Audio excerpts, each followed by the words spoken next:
at umali ang minukat i-selebrasyon ni Lambakan Festival. Ang galing mag-ifugaw. Agyaman ng Betpunay iti ang tutuloy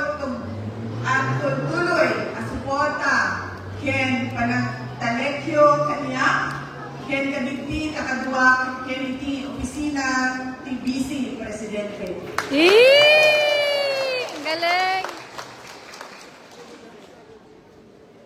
Noong una ko pong natanggap yung paanyaya ninyo na dumalo sa inyong Rambakan Festival, ay nagulat po ako dahil ang lugar ay sa Lamot, Ifugao.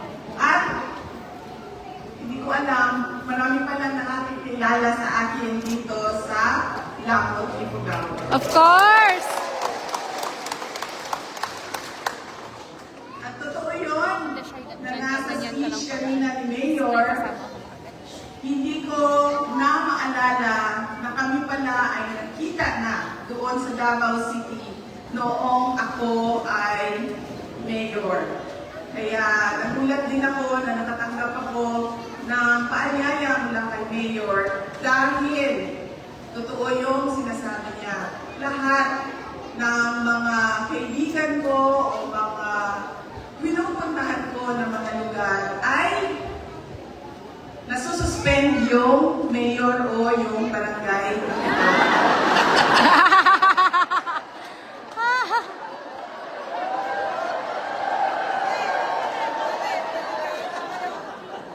Wala ka, Mayor. Lagot ka. Kanina, habang nakikinig ako sa talong party ng ating pinamamahal na mayor, ay napapaisip ako kung madadagdagan ba ang impeachment complaint sa akin o masususpend siya. Tinitignan ko ang mukha ni Vice Mayor. Kasi naisip ko, ibabase ko sa ngiti ni Vice Mayor kung masususpend ba si Mayor.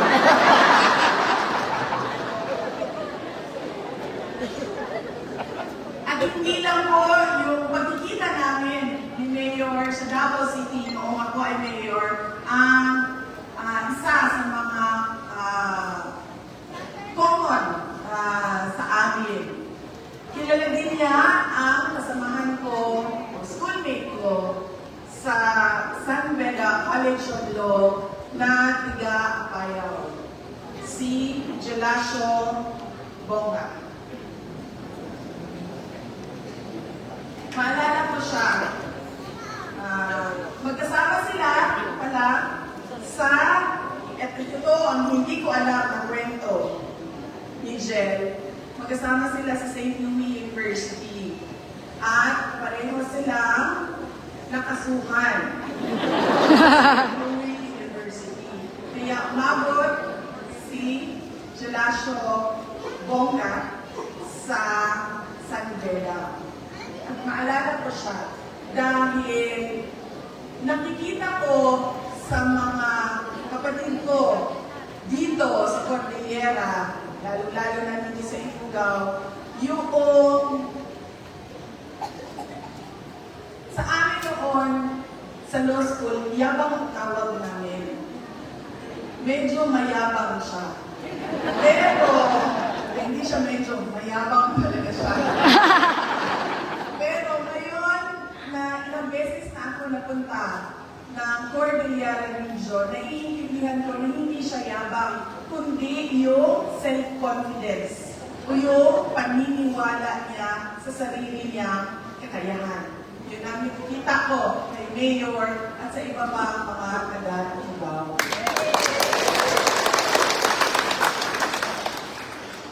Si Jen ay ano ba sabihin? Maliit siya.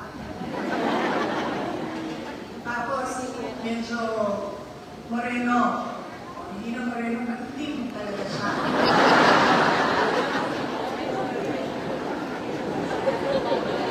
Komedyante din si Vice.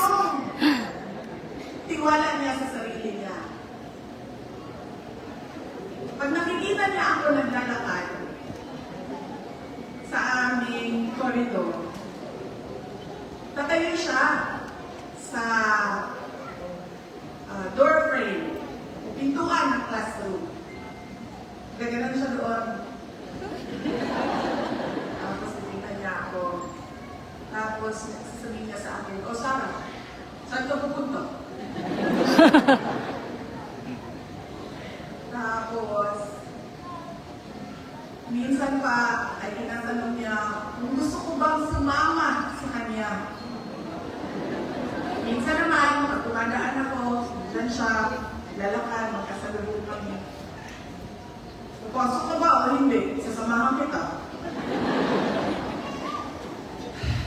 Ganun yung iwala niya sa sarili niya. Na noon ay gusto ko sabihin sa kanya, subukan mo nga bumaba ng Mindanao kung ayaw mag-usap. Pero isa siya sa hanggang ngayon, no, kasama ko siya sa law school, hanggang ngayon ay magkaibigan pa rin kami. Pero hindi kami naging magkaibigan. Hindi umabot sa ganyang punto ang lakas ng loob niya.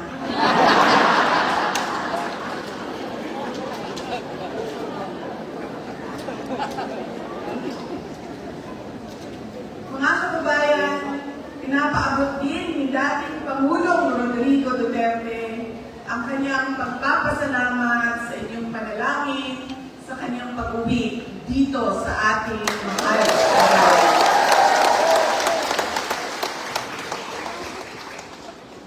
Ang pamilya Duterte ay nagpapasalamat din sa pagkakataon na ibinigay ninyo sa amin na makapaglingkod sa ating bayan.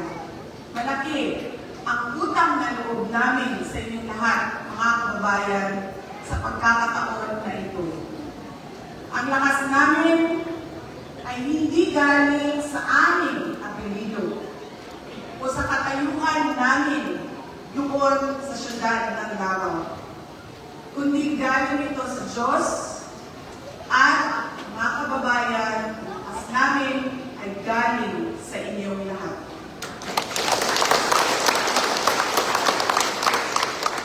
Kaya gaano man kaliit o gaano man kalayo ay kailangan puntahan para isa-isang pasalamatan ang mga kababayang Pilipino. Amen. Isang malaking karamalan ang maging adopted daughter of the municipality of Lamon, province of Ifugao.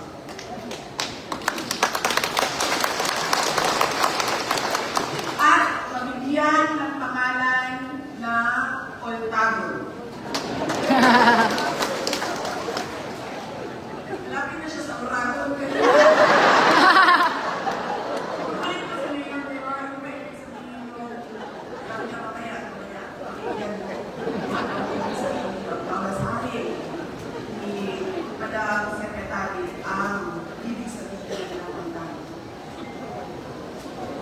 Kahit ako ay galing sa isang napakalayong syudad sa Mindanao, hindi naging hadlang na ako ay tanggapin ninyo bilang isang anak ng Lamon Ifugao.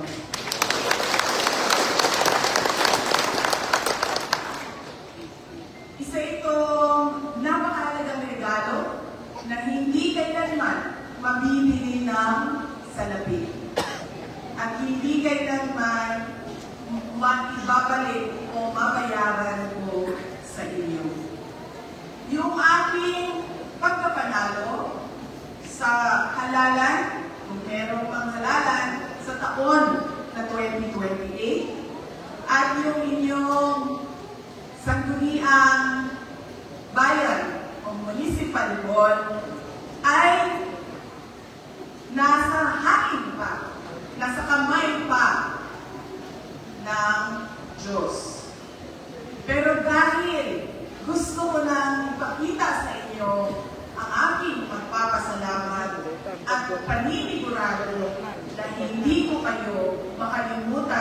sa Langot, Ifugao, ay bibili ako Bibili ng lupa at bahay dito sa Indonesia.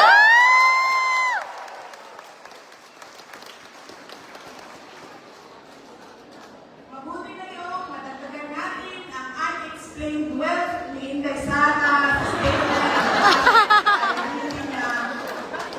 Saan niya? Yay! Magiging kalugaran na natin si Inday Sara. Mamaya, lahat ko may binigay para maliit lang. Uy, huwag yung hektarya na lupa. Maliit lang. Na pwedeng paglagyan ng kwarto, kusina, at banyo para naman sa susunod na fiesta ay pwede din kayong kumuha ng pansit at sa bahay ko. Uwa kayo ng pansit din daw at lechon, guys. Pinag-iisipan ko pa at parang hindi ko kaya ang adobo na aso. Dahil naawa ako sa kanila. Mabait sila sa akin, ang mga aso. Pero, mga kababayan, kung kayo ay makahanap ng bukaya,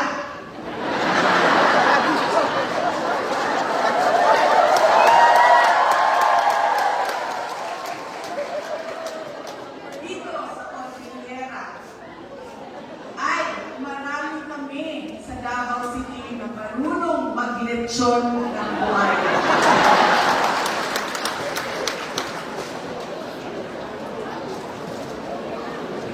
Wen, tagalamot ton, guys. Gumatang sunati, daganak ng balay na to'y lamot Ifugao. The municipality of Langot, province of Ifugao, I feel the meaningful message of this year's celebration. Umuna nilang, united in culture and progress. And this theme is the perfect description of Langot, a community that honors its traditions while courageously embracing development. As we celebrate, let us remember that progress should uplift our culture and should not leave our traditions behind. Our heritage should guide us as we move forward. And when culture and progress are recognized together, we build not only stronger communities, but also a future where our children embrace their roots as they do with progress.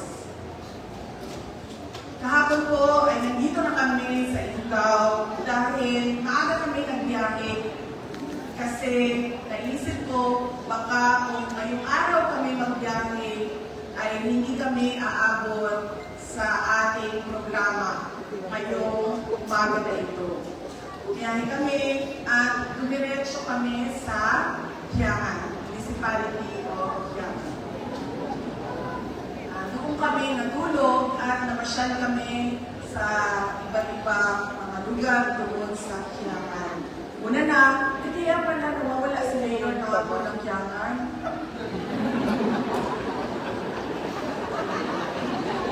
At una na, ang binisita namin ay yung Shrine of the Unknown Soldiers. Lahat nakipaglaban sa kalayaan ng Pilipinas na walang mga pangalan.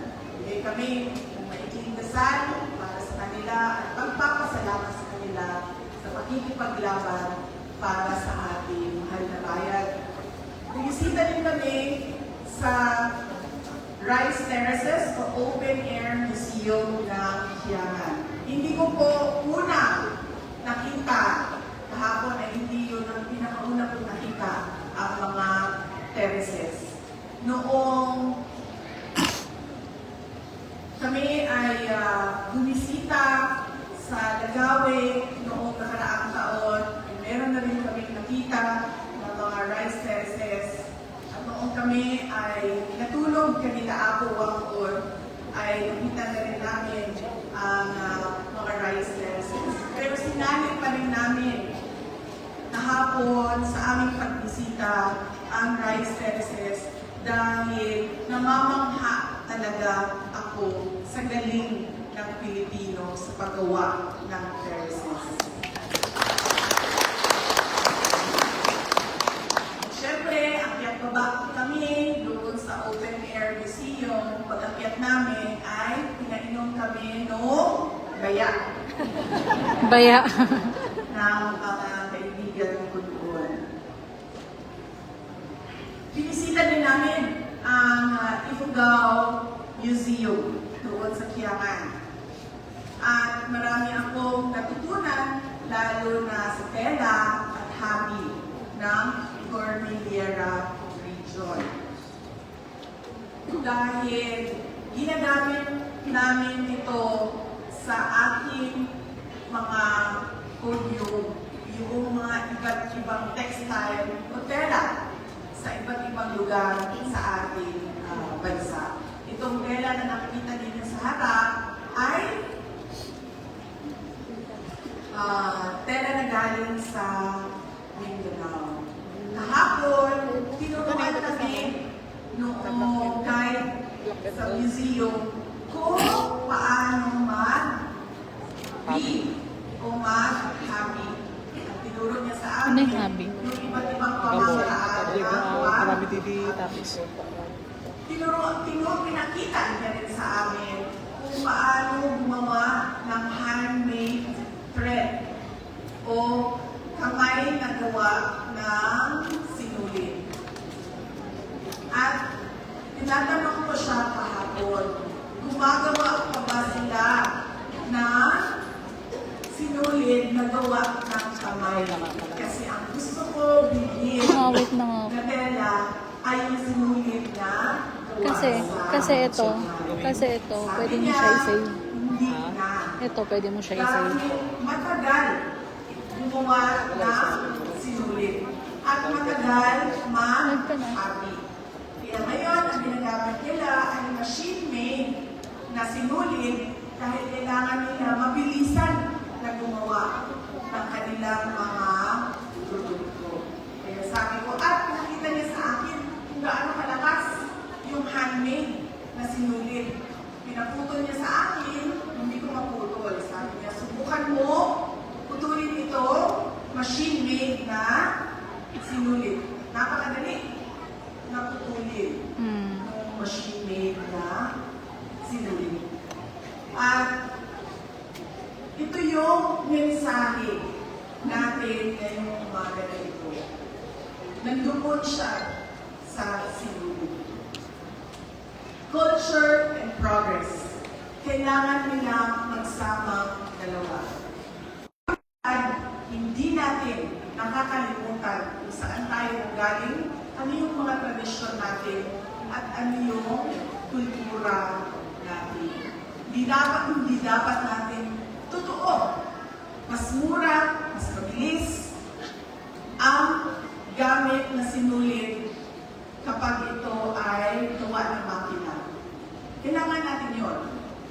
Pero totoo din na kailangan hindi natin malimutan kung paano gawin ang sinulid sa kamay lang. Kaya dapat magsama ang dalawa. Yun ang tema natin. Kasama ang kultura at ang pag-unlad. Habang tayo ay nagbibigay pugay sa ating kultura at pag-unlad, tayo ay dumadaan din sa krisis ng bigla at sobrang pagtaas ng presyo ng mga produkto kasama na ng krudo. Isa itong dago sa ating pagbago bilang isang komunidad, isang pamilya, at bilang isang bayan. Magiging mas mahirap ang mga susunod na linggo at mga buwan. Kaya kinakailangan pag-usapan ng pamilya kung paano makatipid ng pera. Kulang na nga ang budget noon. Sigurado, mas lalaki pa ang kakulangan ngayon. Puno na nga tayo sa utang noon. Ngayon, mas lalo pang lalaki ang pangangailangan natin ng pondo. Pero nakikiusap ako sa ating mga magulang na nandito ngayon. Huwag natin titirin ang edukasyon ng ating mga anak. At araw-araw, huwag natin kalimutan na ipangaral sa kanila ang kontribusyon ng edukasyon sa pag-ahon nila sa kahilapan. The preservation of our culture and the pursuit of sustainable development rests on an educated society. And your investment in the education of your children not only lifts families out of poverty, it also ensures that Lagot will continue to be uniquely Ifugao, but world-class and future-ready.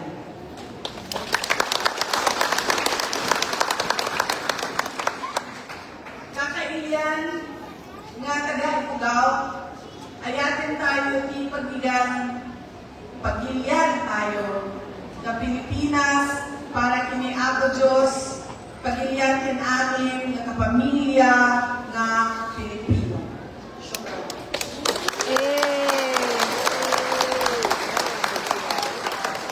Shukran. Thank you very much, the Vice President of the Republic of the Philippines, Sara Duterte, for your gracious and inspiring words. Your presence, now forever of Lagos rich heritage, makes this celebration truly historic. We will now proceed with the photo opportunity. We will organize this in 10 batches. So for the first batch, please all rise as we take the crowd shot. Lahat po tayo magtayuan para sa ating first batch, which is the crowd shot. Ayan, so maghanda na po yung LGU family. Ayun na po ang susunod right after this. Alright. Ken. LGU officials Papitik na lang ako sa kanila. and Hindi ako department makain ng live. heads, please prepare. A maximum of 30 participants. Guys, mag-end na ako ng live. please. Mag-end na po ako ng live kasi kailangan na po akong kumuha ng mga litrato po ng ating Vice Presidente kasama po ang ating... Alright, now we have the LGU family. Ay, umalis na? Saan sila mag-picture po? Saan sila mag-picture sila?